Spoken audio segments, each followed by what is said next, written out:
नमस्कार, स्वागत है आपका। आप देख रहे हैं हमारा छत्तीसगढ़। मैं हूं आपके साथ अनाया शर्मा। शुरुआत करेंगे बुलेटिन के विस्तार से। धर्मगुरु बालदास साहिब बीजेपी के सांसद सुनील सोनी और विधायक मोतीलाल साहू ने केंद्रीय गृह मंत्री अमित शाह के वीडियो से छेड़छाड़ कर आरक्षण खत्म करने का एक वीडियो सोशल मीडिया पर वायरल करने के लिए कांग्रेस पर जमकर हमला बोलते हुए कहा कि कांग्रेस अपनी हार सामने देखकर बौखला गई है और जनता को भ्रमित करने के लिए सफेद झूठ और ओछे हथकंडों का सहारा ले रही है। बीजेपी नेताओं ने आगे कहा कि ये वीडियो फेसबुक, व्हाट्सएप और अन्य सोशल मीडिया प्लेटफॉर्म्स पर भी अब वायरल हो चुका है। और आने वाले समय में भी जितने भी आएंगे, चाहे वो सेंट्रल का योजना हो, चाहे अपने छत्तीसगढ़ का हो, सभी से ऐसा होगा। छत्तीसगढ़ को विश्वास हो गया है, तो ये 11 सीट जीतने में कोई दिक्कत नहीं है और न ही हमारे मोदी जी का प्रधानमंत्री में कोई दिक्कत है।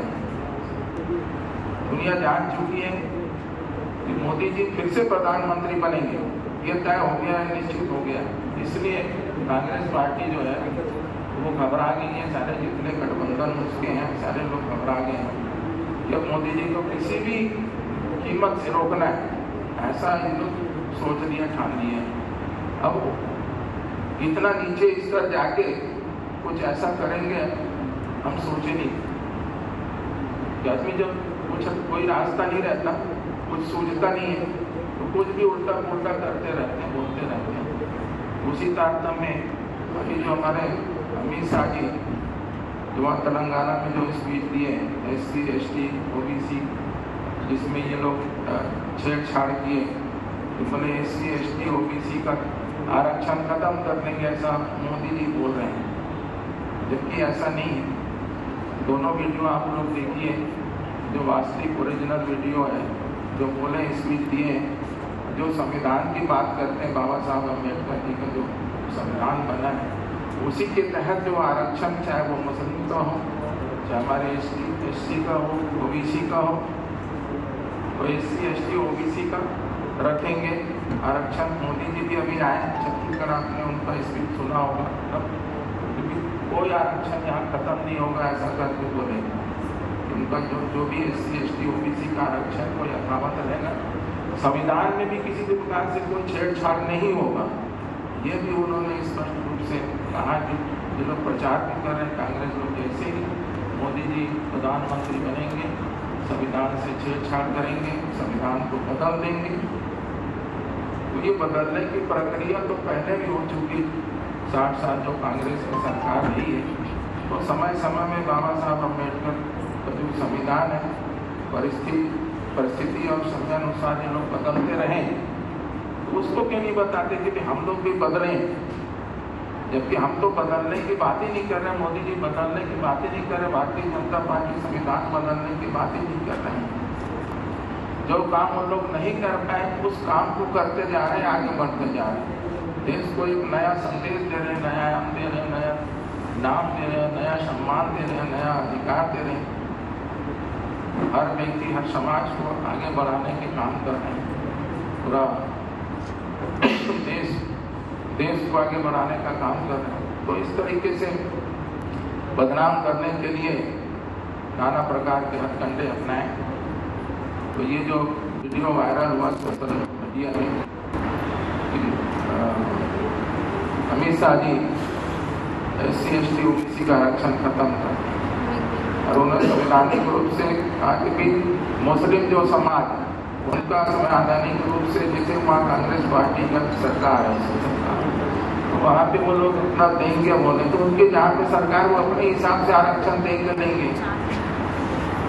तो जबकि प्रधानमंत्री जी का कहना है कि संवैधानिक रूप से जिसका जो संवैधानिक रूप से अधिकार बनेगा वो देंगे।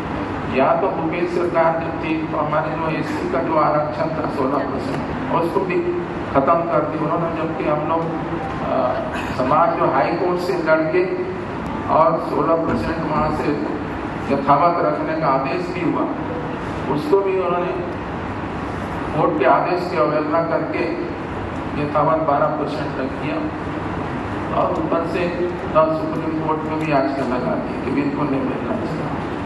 तो इस तरीके से कांग्रेस पार्टी की ये नियत साफ है कि वो किन लोगों का साथ देना चाहते हैं, किन लोगों का साथ नहीं देना चाहते हैं। आज पूरा जनता SC, ST, OBC इतने बड़े जो आबादी है, SC समाज का आप जानते हैं, OBC समाज का और ST समाज, इतने बड़ी आबादी को कैसे दरकिनार कर सकते हैं। कोई भी देश का मुखिया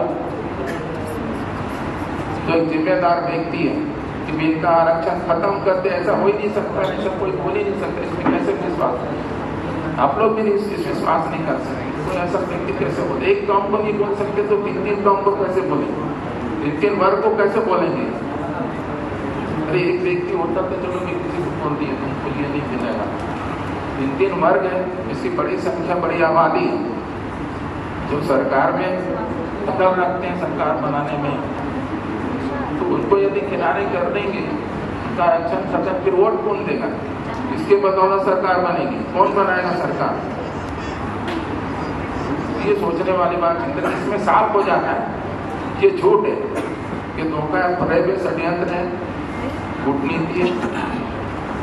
तो इसलिए आप सबसे मेरा ये आग्रह है कि जो वास्तविकता है उसको आप लोग समझें, उसको मीडिया के माध्यम से आगे बढ़ाएं। उन सच को, झूठ है दूध का दूध, पानी का पानी करें।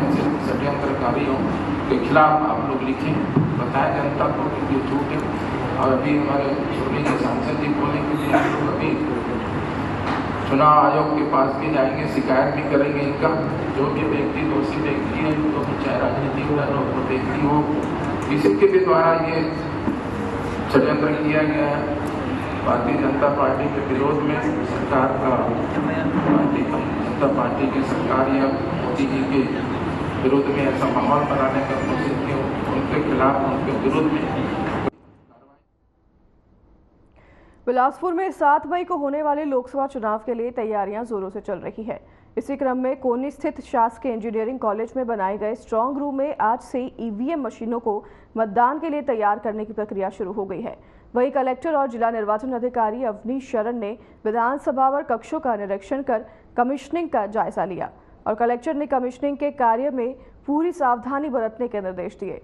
साथ ही कमीशनिंग की प्रक्रिया भारत निर्वाचन आयोग की तरफ से बिलासपुर संसदीय क्षेत्र के लिए नियुक्त सामान्य प्रेषक अभय A महाजन प्रत्याशी और राजनीतिक दलों के पदाधिकारी की मौजूदगी में ये पूरा कार्य हुआ।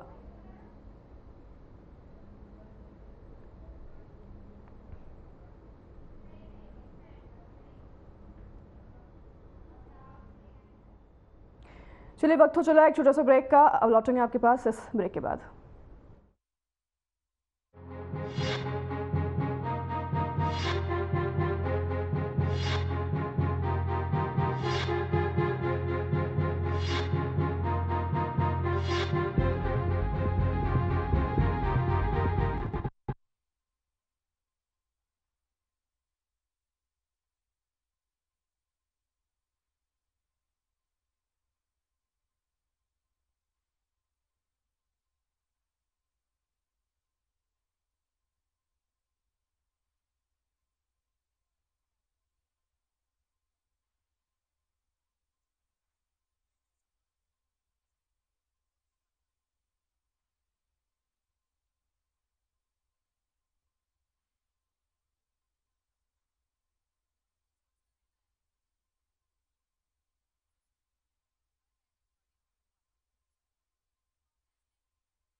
स्वागत है आपका एक बार फिर। ब्रेक के बाद रुख करेंगे खबरों की ओर। छत्तीसगढ़ में मुठभेड़ में मारे गए 29 नक्सलियों में से 10 नक्सली मध्य प्रदेश, महाराष्ट्र और छत्तीसगढ़ यानी एमएमसी जोनल कमेटी के थे। पुलिस अधिकारियों ने शनिवार इस बात की सूचना दी। देखिए कालपर गांव में जनीला के घर से सुजित मंडल की ये खास रिपोर्ट।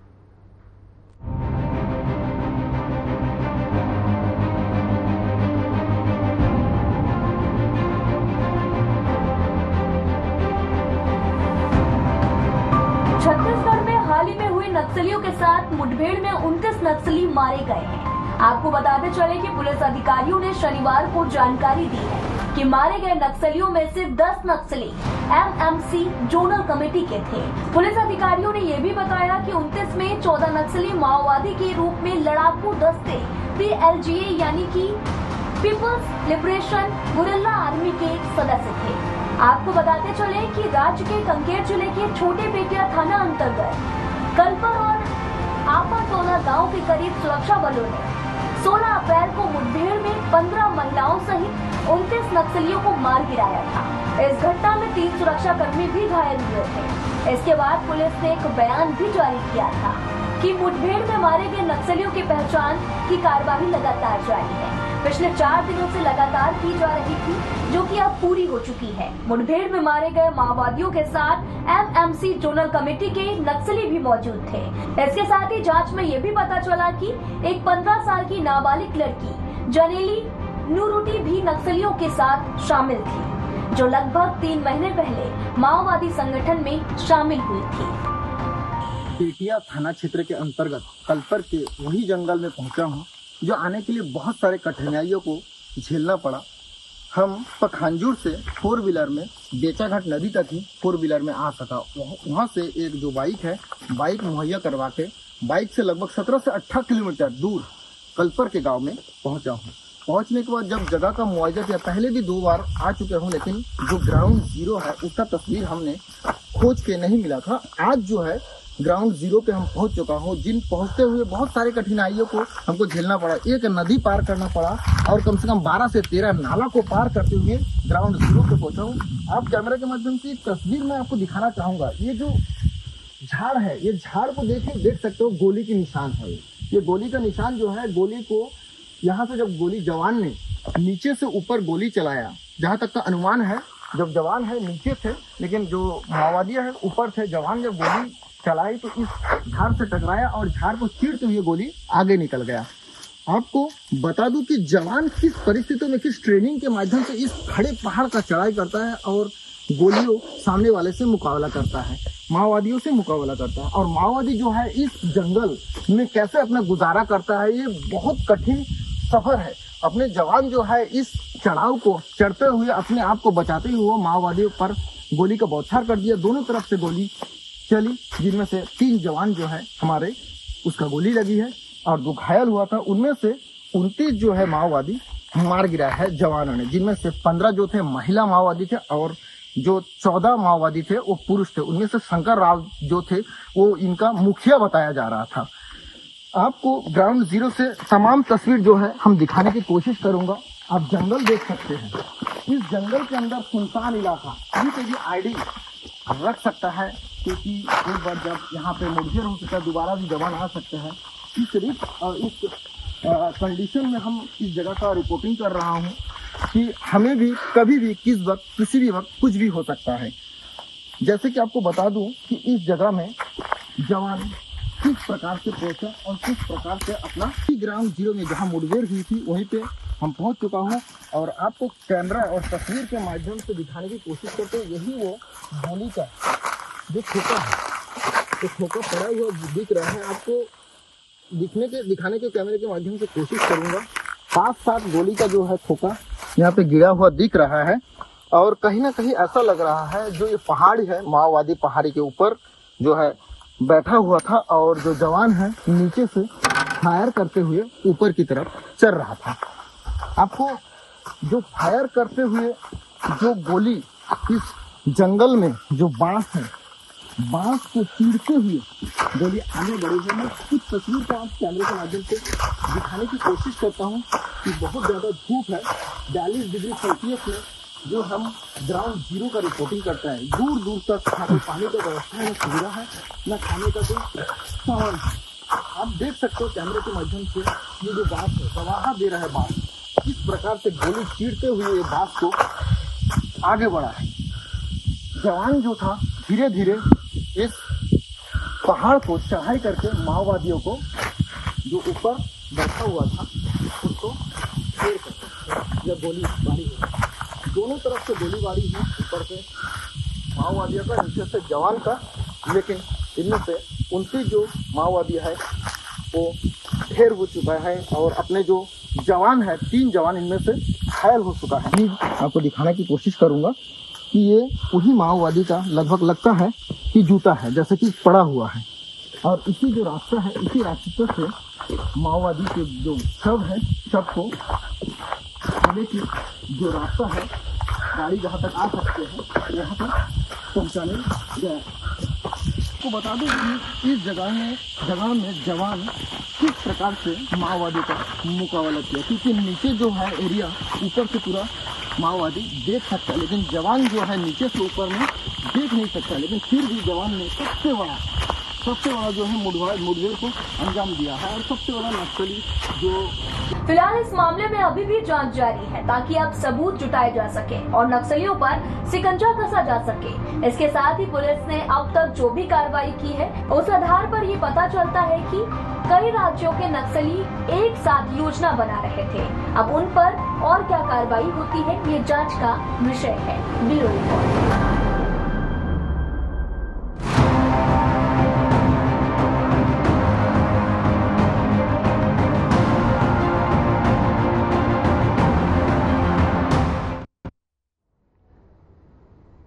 बेमेतरा से एक दिल दिला देने वाला मामला सामने आया है। एक पिकअप वाहन हादसे का शिकार हो गया जिसमें 9 लोगों की जान चली गई। देखिए इस खास रिपोर्ट में।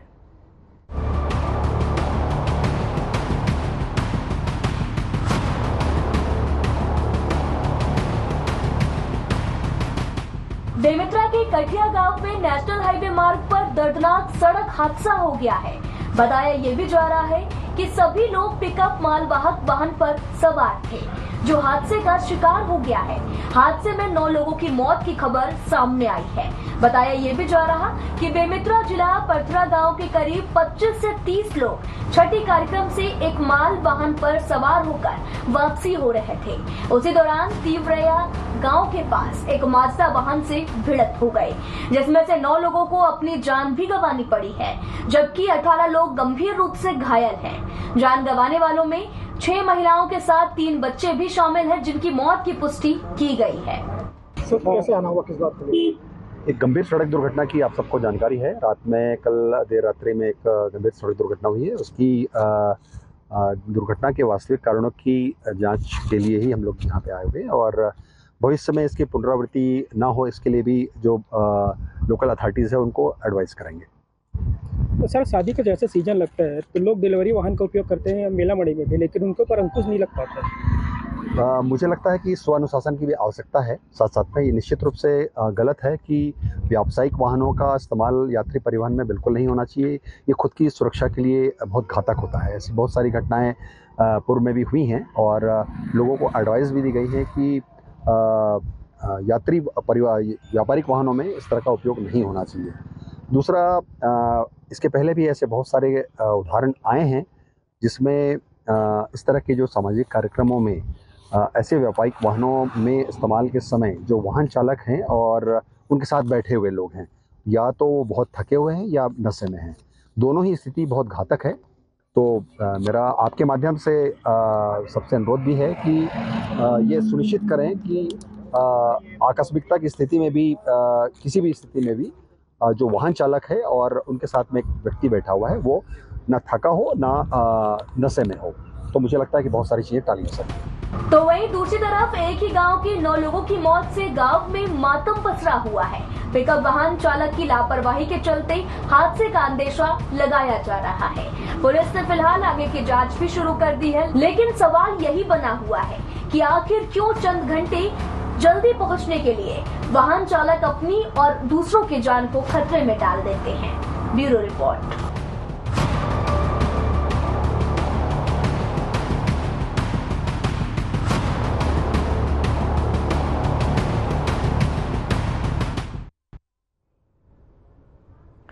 छत्तीसगढ़ के कांकेर जिले में पुलिस की नक्सलियों से अभी तक की सबसे बड़ी मुठभेड़ हुई, जिसमें 29 नक्सली मारे गए।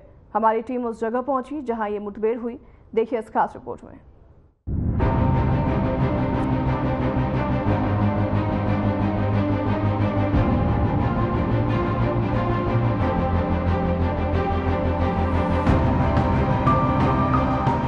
छत्तीसगढ़ के कांकेर जिले के छोटी बेटिया थाना अंतर्गत कलपर के पहाड़ी इलाके, जहां पर घने जंगलों में अभी तक की सबसे बड़ी जवान और नक्सली मुठभेड़ हुई है, जिसमें 29 नक्सली मारे गए हैं। इन मारे गए नक्सलियों में 14 पुरुष और 15 महिला नक्सली शामिल थी। इस मुठभेड़ में 1 करोड़ से अधिक का इनामी नक्सली शंकर राव भी मारा गया है। हालांकि इस मुठभेड़ में पुलिस के भी 3 जवान घायल हुए हैं। हमारे सहयोगी सुजीत मंडल हर खबर की टीम के साथ मौके पर पहुंचे और ग्राउंड रिपोर्ट आप तक पहुंचाने की कोशिश की है। इस वक्त हम उस गांव में मौजूद हूं जिसको हम कलपर कहते हैं, जहां सबसे बड़ा माओवादी और जवान के बीच मुठभेड़ हुआ था और 29 माओवादी को जवान ने मार गिराया था और 3 जवान को भी चोट लगी थी, घायल हुए थे। हम कलपर गांव के एक ऐसी लड़की के बारे में आपको बताना चाहूंगा जिसका उम्र मात्र 15 साल, जो इसके मृत्यु और जन्म तिथि में बताया जा रहा है, जिसका नाम है जनीला नूरेटी।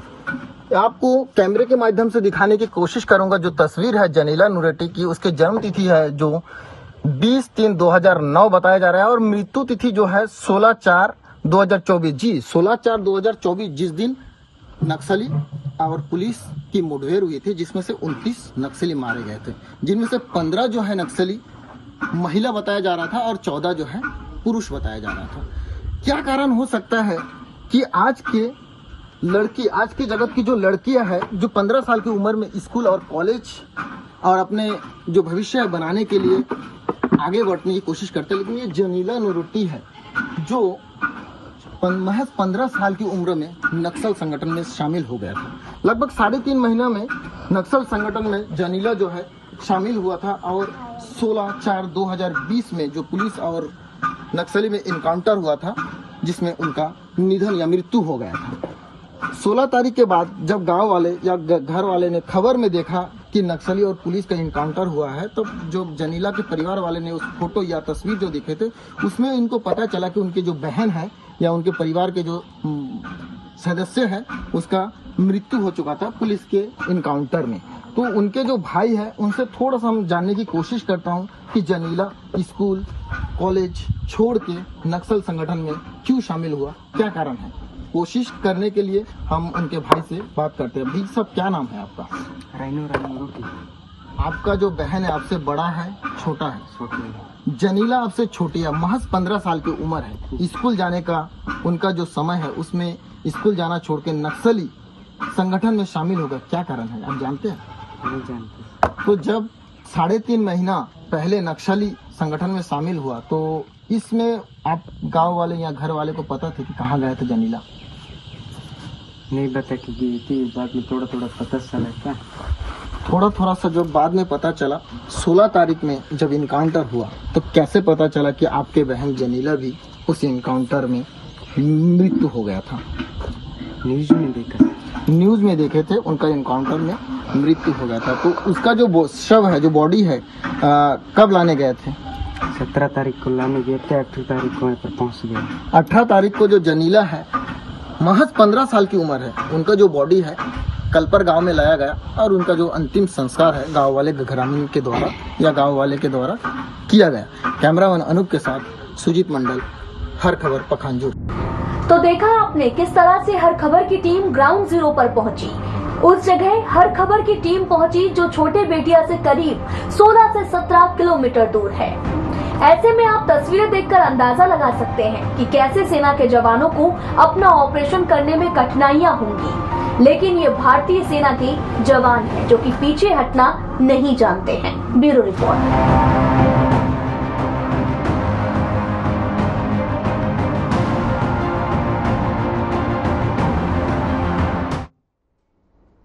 हमारा छत्तीसगढ़ देख रहे थे आप और फिलहाल इस बुलेटिन में हमारे साथ बस इतना ही। नमस्कार।